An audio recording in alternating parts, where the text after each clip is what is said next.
নয়াদিল্লিতে আন্দোলনকারীদের ওপর পুলিশের দমন পীড়নের প্রতিবাদে শুক্রবার ভারত জুড়ে বিক্ষোভের ডাক দিয়েছে ককরোচ জনতা পার্টি।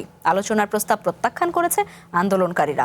এদিকে শিক্ষামন্ত্রী ধর্মেন্দ্র প্রধানকে অবিলম্বে বরখাস্ত করা না হলে প্রধানমন্ত্রী নরেন্দ্র মোদীর পদত্যাগের দাবি তোলা হবে বলে হুঁশিয়ারি দিয়েছেন সিজেপি নেতা অভিজিৎ দীপকে।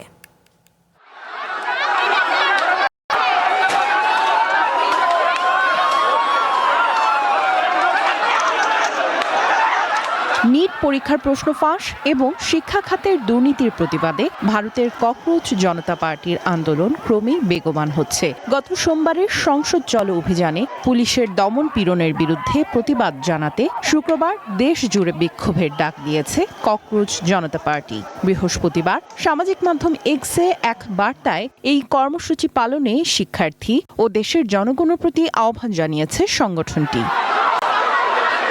বিক্ষোভ দমন নিয়ে তীব্র সমালোচনার মুখে আন্দোলনকারীদের আলোচনায় বসার আহ্বান জানিয়েছে দেশটির সরকার। কেন্দ্রীয় মন্ত্রী জিতেন্দ্র সিং জানান, আলোচনার জন্য কেন্দ্রীয় সরকার 4 বার সিজেপির সঙ্গে যোগাযোগের চেষ্টা করলেও কোনো সাড়া মেলেনি। কেন্দ্রীয় মন্ত্রী জেপি নাড্ডার বাসভবন বা দপ্তরে আলোচনার প্রস্তাব দেওয়া হয়েছে বলে জানান তিনি। তবে সরকারের এই প্রস্তাব সরাসরি নাকচ করে দিয়েছে সিজেপি নেতৃত্ব।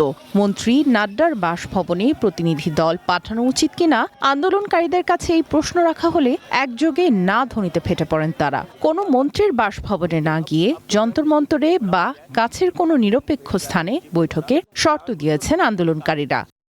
এর আগে বৃহস্পতিবার প্রশ্নপত্র ফাঁসে জড়িতদের কঠোর ও দ্রুততম শাস্তির আশ্বাস দেন ভারতের প্রধানমন্ত্রী নরেন্দ্র মোদী। সামাজিক মাধ্যমে দেয়া পোস্টে প্রশ্ন ফাঁসে জড়িতদের দ্রুত সাজা নিশ্চিত করতে দ্রুত বিচার আদালত গঠনের ঘোষণা দেন তিনি।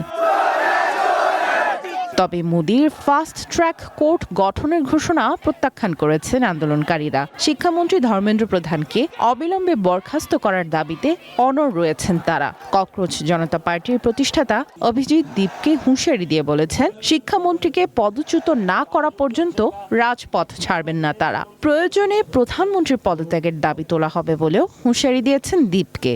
नरेंद्र मोदी धर्मेंद्र प्रधान का इस्तीफा नहीं लेते तो हमारा आंदोलन नरेंद्र मोदी के इस्तीफे के लिए भी होगा।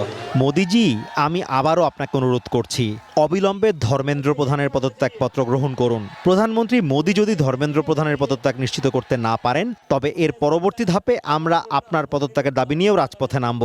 যতক্ষণ না শিক্ষামন্ত্রী পদত্যাগ করছেন, ততক্ষণ আমাদের এই আন্দোলন থামবে না। मोदी जी अभी भी टाइम गया नहीं है। ये यहाँ पर जो जनता आई है उनकी आवाज बताती है, अगर आप धर्मेंद्र प्रधान का इस्तीफा नहीं लोगे तो आपकी भी कुर्सी सेफ नहीं रहेगी। এদিকে আন্দোলন ঠেকাতে এবার যন্তর মন্তরের আশেপাশের 1.5 কিলোমিটার এলাকায় বৃহস্পতিবার রাত 12টা পর্যন্ত মোবাইল ইন্টারনেট সংযোগ সাময়িকভাবে বন্ধ করেছে ভারতের স্বরাষ্ট্র মন্ত্রণালয়। আন্দোলন ছড়িয়ে পড়ার শঙ্কায় ভারতের বাণিজ্যিক রাজধানী মুম্বাইয়ে 6 আগস্ট পর্যন্ত 5 জন বা তার বেশি মানুষের জমায়েতে নিষেধাজ্ঞা জারি করা হয়েছে। দিল্লির আন্দোলনকারীদের প্রতি সহমর্মিতা জানিয়ে একই কর্মসূচি পালন করায় মুম্বাইয়ে 900 জনের বিরুদ্ধে 8টি এফআইআর দায়ের করা হয়েছে বলে জানাচ্ছে এনডিটিভি। সামিয়া জান্নাহ, ওয়ান ইন্টারন্যাশনাল ডেস্ক।